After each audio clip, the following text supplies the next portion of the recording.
My high school bully said I'd die alone and forgotten, so I married his father and became his stepmother. Tyler Morrison made my junior year hell. Every day he'd corner me by my locker with his crew, calling me freak girl because I read during lunch instead of gossiping about boys. He'd knock my books out of my hands, trip me in the hallways, and make loud comments about my clothes whenever I walked past his table. The worst incident happened during homecoming week. I was sitting alone in the cafeteria trying to finish my chemistry homework when Tyler suddenly stood up on his chair. The entire room went quiet as he pointed directly at me. "Look at Sarah Chen over there," he announced loudly. "Eating lunch alone again, doing homework like the pathetic loser she is. I bet she's so weird that she'll probably die alone and forgotten in some cat-filled apartment someday." The entire cafeteria erupted in laughter. Even the teachers pretended not to hear. I felt my face burn with humiliation as 300 pairs of eyes stared at me. Some kids started making meowing sounds, others whispered and pointed. I gathered my things and ran to the bathroom where I stayed until the bell rang. That night, I went home and cried into my pillow until my eyes were swollen shut. But something shifted in me that day. Instead of breaking completely, I got angry. Really angry. I started working out religiously, studying harder than ever, and planning my escape from that small-minded town where Tyler Morrison was considered cool. 10 years later, I was living in Chicago as a successful marketing director. I'd built a life Tyler could never imagine, traveling internationally for work, owning a downtown condo with city views, dating interesting people who appreciated my intelligence. I'd completely forgotten about him and his cruel prediction until I literally ran into his father at a coffee shop. David Morrison was nothing like his son. At 52, he was distinguished, kind, and genuinely interested in what I had to say. When my latte lid popped off and spilled all over his morning newspaper, he laughed warmly and offered to buy me another. "I'm David," he said, extending his hand with a genuine smile. "Sarah," I replied, not making any connection yet. We talked for 2 hours about everything: books, travel, architecture, life philosophy. He was recently divorced, worked as an architect, and had this gentle way of listening that made me feel truly heard. When he asked for my number, I gave it without any hesitation. Our first date was dinner at a quiet Italian place downtown. David was fascinating, well-traveled, emotionally intelligent, funny in a dry way that reminded me of my favorite professors. Everything his son wasn't. "I have to ask," I said over dessert. "Do you have children?" His face darkened slightly. "One son. We are not particularly close. He struggled with some personal issues over the years." I nodded sympathetically, still completely unaware of the connection. 6 months later, David proposed with a vintage Art Deco ring. That was exactly what I would have chosen for myself. I said yes immediately, feeling like the luckiest woman alive. We planned a small ceremony at his house. A beautiful Victorian, he'd restored himself with incredible attention to detail. The morning of our wedding, as I was getting ready in his antique mirror, David casually mentioned his son might stop by. "Tyler's been asking to meet you," he said, adjusting his tie. "I thought today might be the perfect opportunity." My blood turned to ice water. The name Tyler Morrison hadn't crossed my mind in months, but hearing it on my wedding day made my stomach drop. I sat down heavily on David's antique vanity chair, staring at my reflection in my wedding dress. "Sarah, you all right?" David asked, concern creeping into his voice. I turned to face my soon-to-be husband, this kind, gentle man who had no idea what his son had put me through. "David, what's Tyler's middle name?" "James. Tyler James Morrison." "Why?"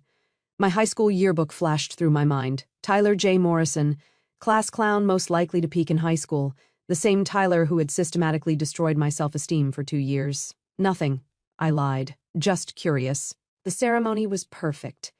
David's eyes filled with tears as I walked down the makeshift aisle in his living room. Our friends and family watched as we exchanged vows in front of the fireplace he'd built with his own hands. When he kissed me, I felt like the luckiest woman alive, until the front door opened during our first dance.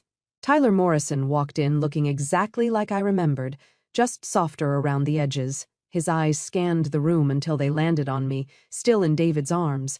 I watched the recognition dawn on his face, followed immediately by horror. "Dad!" Tyler's voice cracked. "What the hell is going on?" David released me and turned toward his son. "Tyler, you made it. I'd like you to meet my wife, Sarah." Tyler's mouth fell open. He stared at me like he'd seen a ghost. "Sarah? Sarah Chen?"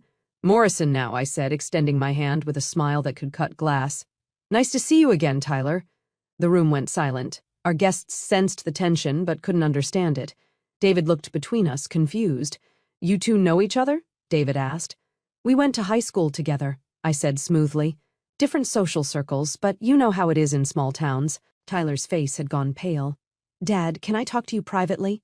"After the reception," David said firmly. "This is our wedding day."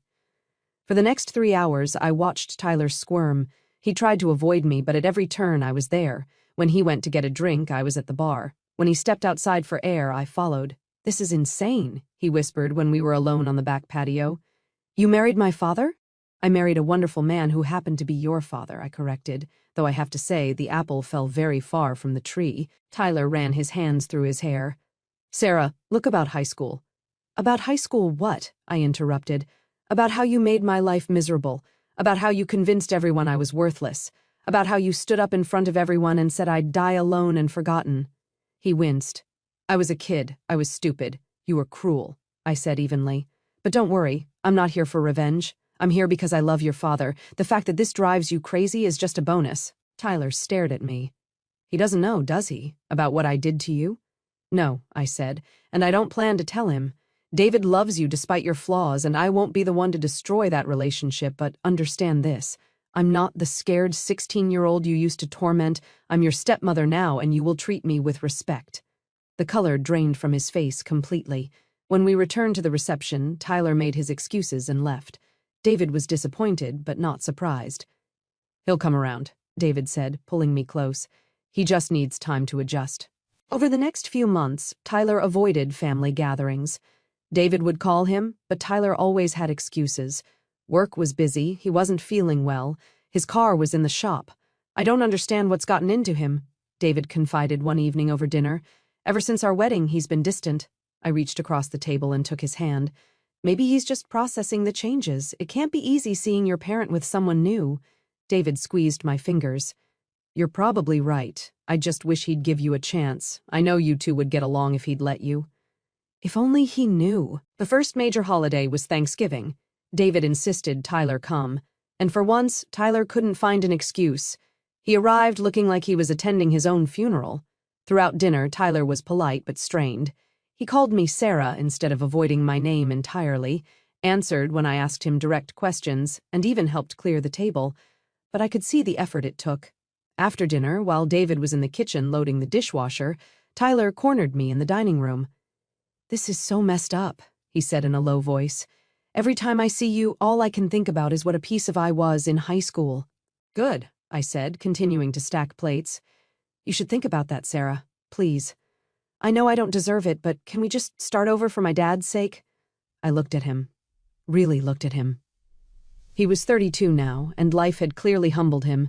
He worked as a mechanic, lived in a small apartment, and from what David had told me, struggled with depression and anxiety. He wasn't the confident bully who had made my life hell anymore. "I don't need an apology, Tyler," I said finally. "I don't need closure or forgiveness or any of that therapeutic nonsense. What I need is for you to be a good son to your father because he loves you more than you probably deserve." Tyler's eyes filled with tears. "I know he does, and I know I've been letting him down. So stop," I said simply. "Stop making this about us and make it about him." From that day forward, something shifted. Tyler started calling David more often. He showed up for family dinners. He even brought a girlfriend around Christmas, a sweet teacher named Rebecca, who clearly adored him. But the real test came 6 months later when David had a mild heart attack. I was at the hospital within minutes of getting the call, still in my work clothes, frantically trying to reach Tyler. When he finally arrived, his eyes were red and panicked. "How is he?" Tyler asked the moment he saw me. "Stable," I said. "The doctor said it was minor, but they want to keep him overnight for observation." We sat together in the waiting room for hours. Tyler kept apologizing for taking so long to get there, for not being a better son, for not calling enough. I finally told him to shut up. "Your father knows you love him," I said. "That's all that matters." When David was finally awake and receiving visitors, Tyler broke down completely. He told his father everything. How sorry he was for being distant, how much he loved him, how grateful he was to have him in his life. Later, as Tyler was leaving, he stopped by my chair. Thank you, he said quietly. For what? For making him happy, for being here when he needed you, for he paused, struggling with the words. For being better than I ever was. 2 years into my marriage, Tyler and Rebecca got engaged. At their engagement party, Tyler stood up to make a toast. I want to thank everyone for being here tonight, he began, his voice steady. But most of all, I want to thank my dad for teaching me what real love looks like and Sarah for showing me what grace looks like. He raised his glass and looked directly at me. Sarah, when we were younger, I said some terrible things to you, things I've regretted every day since. You could have held on to that anger, could have made this family impossible, but instead, you chose kindness. You chose to love my father, and by extension, you chose to love me despite everything. I don't deserve that kind of grace, but I'm grateful for it. The room was quiet. David looked confused but proud. I felt tears prick my eyes. To second chances, Tyler said, and the people who give them to us. Everyone raised their glasses and drank after the party. David pulled me aside. What was Tyler talking about? About saying terrible things to you. I thought about lying, about protecting Tyler's secret forever, but David deserved the truth. High school wasn't easy for me, I said carefully. Tyler was part of a group that made things difficult. But people change, David. The man who toasted me tonight isn't the boy who hurt me 15 years ago. David's face darkened. He bullied you? My son bullied you? He was a teenager, I said quickly. A hurt, confused teenager who probably needed help he wasn't getting. Look at him now, look at the man he's become, that's what matters. David was quiet for a long time. Did you know who he was when we met? No, I said honestly. I had no idea you were his father until our wedding day. And you stayed anyway? I took his hands. David, I fell in love with you, not despite your son, but including him. Tyler is part of who you are, and I chose all of you. 3 months later, Tyler asked if he could take me to lunch. Just the two of us. We went to the same coffee shop where David and I had first met. Tyler ordered for both of us. He remembered that I liked oat milk lattes. I need to tell you something, he said once we were seated. I've been going to therapy. That's great, Tyler. I've been talking about high school, about what I did to you and other kids, about why I did it. He stared into his coffee. My therapist says I was acting out because of my parents' divorce, because I felt powerless, because I was hurting. But that doesn't excuse it. No, I agreed. It doesn't. I want to make amends, he said. Real amends. Not just to you, but to everyone I hurt. I studied his face. He was serious, determined in a way I'd never seen before. What does that look like? I asked. I've been reaching out to people from our class, apologizing. Some of them won't talk to me, and I understand that, but some have, and it's been healing. He pulled out his phone and showed me a message thread, names I recognized from high school, people Tyler had targeted. Some had responded with anger, others with acceptance, a few with their own apologies for standing by and doing nothing. I saved you for last, he said, because what I did to you was the worst, and because you're family now. I was quiet for a long time, processing what he was asking of me. Tyler, I said finally, I don't need your apology to move forward. I've already done that work. I know, he said, but I need to give it anyway. He took a deep breath and looked directly into my eyes. Sarah, I am profoundly sorry for what I did to you in high school. I was cruel and I was wrong and I caused you real pain. There's no excuse for my behavior and I don't expect your forgiveness, but I want you to know that I see you now. I see the incredible woman you are, the way you love my father, the grace you've shown our family. I'm sorry it took me so long to see it, and I'm sorry for every day I made you feel less than the amazing person you are. I felt tears streaming down my face before I realized I was crying. Thank you, I whispered. We sat in silence for a while, both of us emotional. Can I ask you something? Tyler said eventually. I nodded. Do you think Dad would be proud of me? If he knew the whole story, would he be proud of how I'm trying to change? I thought about David, the man who saw the best in everyone, who believed in second chances, who had raised a son despite his own struggles. I think, I said carefully, that your father would be proud of the man you're becoming. Not because you're perfect, but because you're trying to be better. Tyler smiled through his tears. I really love him, you know, and I really love that he found you. I love him too, I said. And Tyler, I'm proud of you too. When I got home that evening, David was in his workshop building a bookshelf for our bedroom. I told him about lunch, about Tyler's therapy, about his apologies to our former classmates.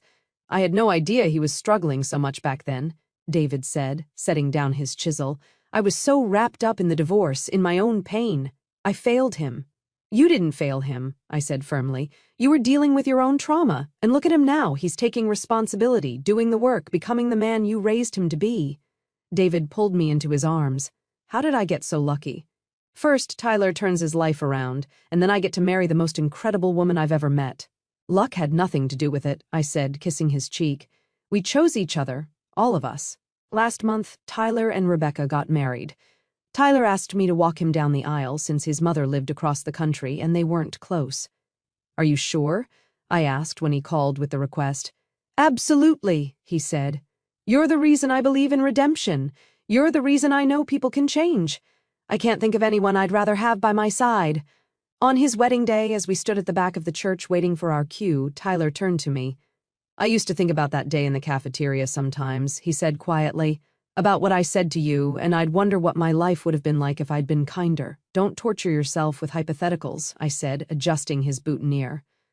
I'm not, he said, smiling. I'm just grateful that despite everything, we ended up as family. The music started and we walked down the aisle together. David beamed at us from the front row, tears in his eyes as he watched his son and his wife approach the altar together. During the reception, David and I danced to At Last by Etta James. As he spun me around, I caught sight of Tyler and Rebecca at their sweetheart table, laughing at something Rebecca's little nephew had said. What are you thinking about? David asked, following my gaze. Just how funny life is, I said. How the worst things sometimes lead to the best things. What do you mean? I looked up at my husband, this man who had given me everything I never knew I needed. If Tyler hadn't been so cruel to me in high school, I might never have become the person I am today. I might never have been strong enough to build a life worth living, and I definitely wouldn't have been sitting in that coffee shop the day you spilled my latte. David considered this. So, in a weird way, we owe our marriage to Tyler's teenage stupidity. In the weirdest way possible, I agreed. He laughed and dipped me dramatically. Remind me to thank him in my father of the groom speech. Don't you dare, I said. But I was laughing too. Later that night, as we were getting ready for bed, David asked me something that had clearly been on his mind. Do you ever wonder what would have happened if you'd known who I was from the beginning? If you'd known Tyler was my son? I thought about it, honestly. Probably nothing, I admitted. I probably would have run the other way. And now I looked at this man who had changed my life in ways I couldn't have imagined, who had shown me what real love looked like, who had given me a family, even if it came with complications. Now I know that the best things in life are usually the ones that scare you the most. Today, 3 years after our wedding, Tyler calls me every Sunday. Sometimes we talk about work, sometimes about Rebecca, sometimes about David. Occasionally, we talk about high school, but not in the way you might expect. We talk about how it shaped us, how it taught us both different lessons about kindness and cruelty, about the power we have to hurt or heal each other.